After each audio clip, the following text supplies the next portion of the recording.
이재용 부회장 유죄 판결, 법치주의 무너졌다.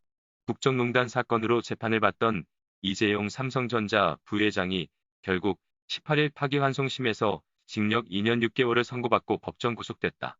파기환송심에서 준법감시위원회를 설치하고 운영하면 법정 구속은 시키지 않을 것처럼 훈계한 후 결국 이재용 부회장으로부터 대국민 사과를 하게 하고 자녀에게 경영권을 승계시키지 않겠다는 약속만 받은 후 법정 구속시킨 것이다.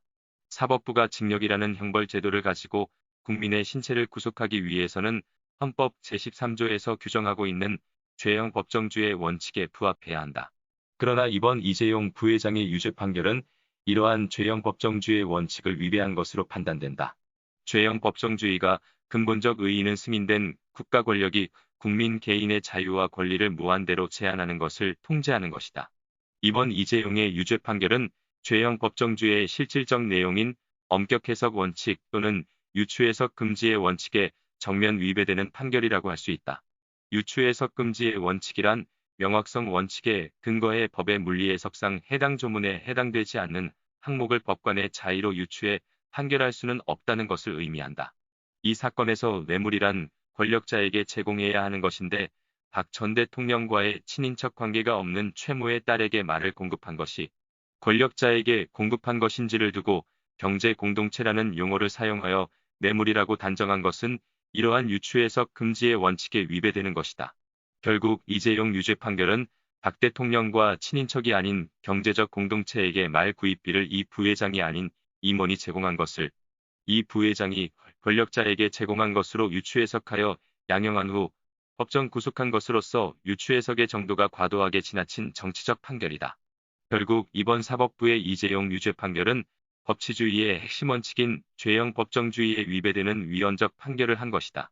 이번 최종 판결로 인해 향후 대한민국에서는 국민의 신체적 자유와 경제적 자유는 더 이상 사법부로부터 보호받지 못하게 되었다.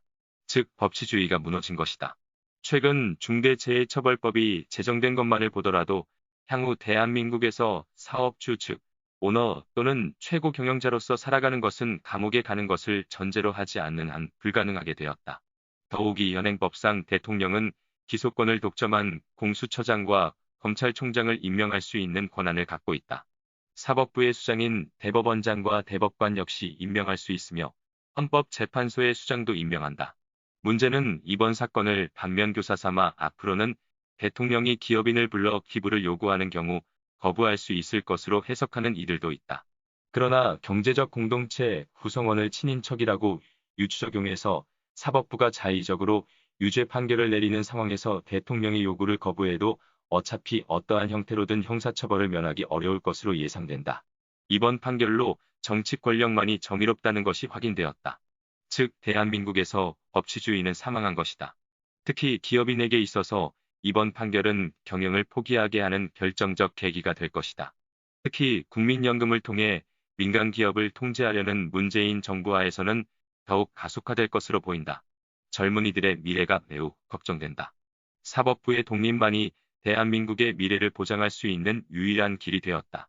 대법원장과 검찰총장, 공수처장 모두를 국민들이 직접 선거로 선출하도록 헌법과 법률들을 개정해야 할 것이다. 2021년 1월 18일 바른사회시민회의 의병생각 대법원장, 검찰총장, 공수처장 모두를 직접 선거로 선출하도록 개헌 주장에 공감한다. 단 정당 추천제를 해서는 안 된다. 정치 세력들에 의해 휘둘려서는 안 된다. 그 방안이 들어가야 한다.